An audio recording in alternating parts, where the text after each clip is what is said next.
The mother's feet. Bonjour, bonjour doucement. Yes, my child, that is true.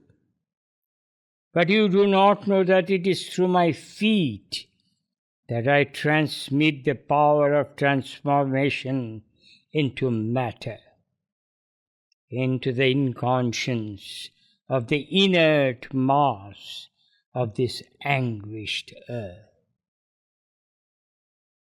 Yes, my child, it is exactly that, because it is the force of transformation. That is why it is dynamic. There is the light that penetrates to illumine the mass in the inconscience, the force to stimulate the tamas, and the joy to make it conscious. This force must penetrate this solid, obscure, rigid matter which is obstinate in its perversion and engulfed in falsehood, in order to bring light into the very bottom of this mass of inconscience, of this eternal obscurity that opposes with its immense and impenetrable energies in their unrelenting dynamism. There is a presence which is bound up in matter by millions of cords. It is imprisoned there by an occult power from which it is very difficult to be free. Immobile, it rests in matter, forced by a blind compulsion in the insentient depths where nothing moves, where nothing ever can, there where everything disappears in a resistance that opposes with an invincible force. That is why this transforming force must act with a sustained power till matter feels and is made more conscious of my presence, of the light that is spreading. I force it down until the light penetrates into the very heart of matter. You know, each step that I have placed on the earth, everywhere I have thrust this force and this light of transformation into the atoms and molecules of this matter, which are under my feet, to awaken them to the necessity of this work of transformation. Each step that I have placed deliberately on the earth has sent vibrations like echoes that ring and resound into the inertia of this matter, which sleeps in a torpor of inconscience, in order to awaken it to a rhythm of harmony and to a consciousness of beauty and truth. And how, with a spark of light, they awoke and with joy and responded to my call by a tremendous stirring to participate in this effort towards transformation. It is unimaginable how, with a single movement, they surrendered themselves to accept, to participate in this miracle of the transmutation, which will change the very nature of these elements.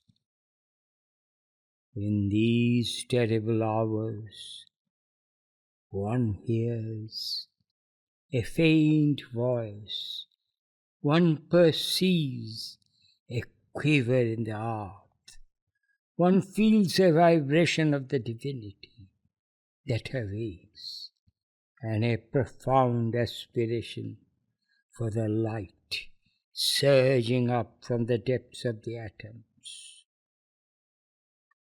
What a great benevolent grace! What a sovereign peace! What a solace for these tiny entities that reside in the atoms and who had been tortured. What a blessed hour! For these are the very particles of dust where I have placed my feet, which have been touched by the transforming light, by the power that triumphs. And first, they try to bring an equilibrium, then to spread this compassion, and they are active in changing their neighbors who are in turmoil because they had been disturbed by this chaos in the atmosphere.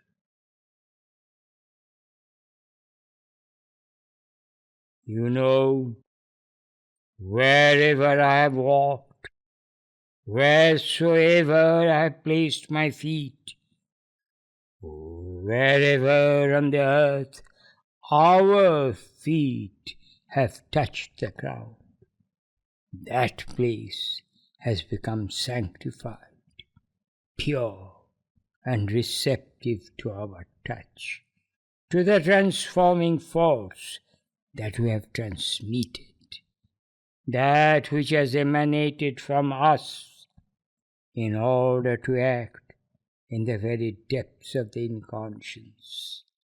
The light that has emanated from us has awakened these tiny particles from millions of years of torpor to a new consciousness, to the vibration of an unknown Anand. They have retained this consciousness and Ananda and have spread them all around to effectuate a change in their surroundings, as if to suffuse it through these molecules by an influence impregnated with a divine sweetness.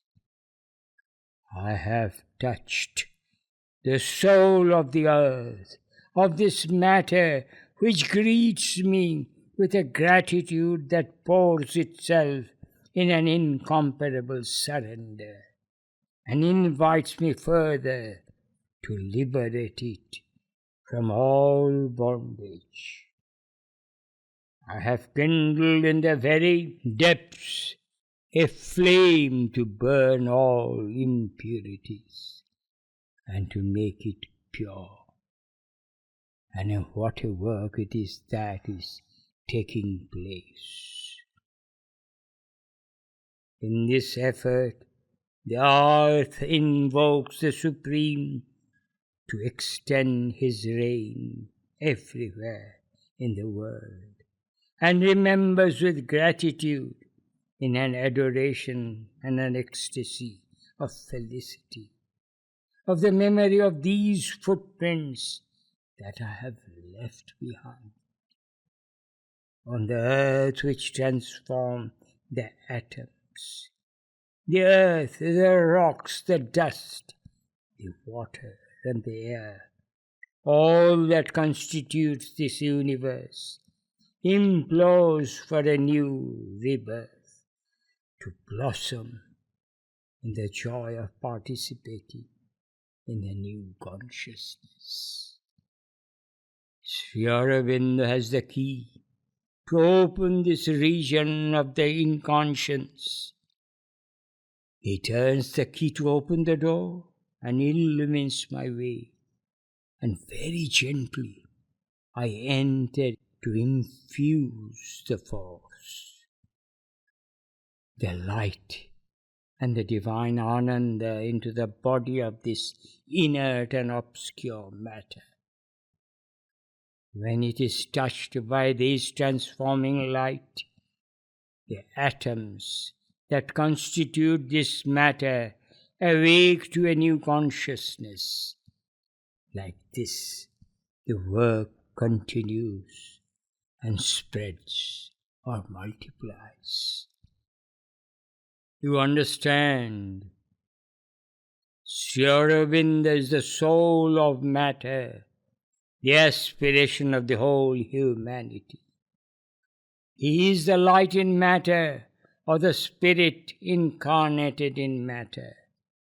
Sri Aurobindo has separated himself from the Supreme and has plunged into this matter in a body with this load of inconscience and ignorance upon himself to awaken them to the divine life.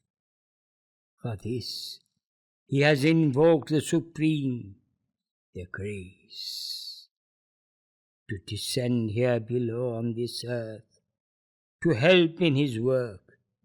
That is why, having heard his call, I have come down here into matter in a physical body, into this world of pain, suffering, and death.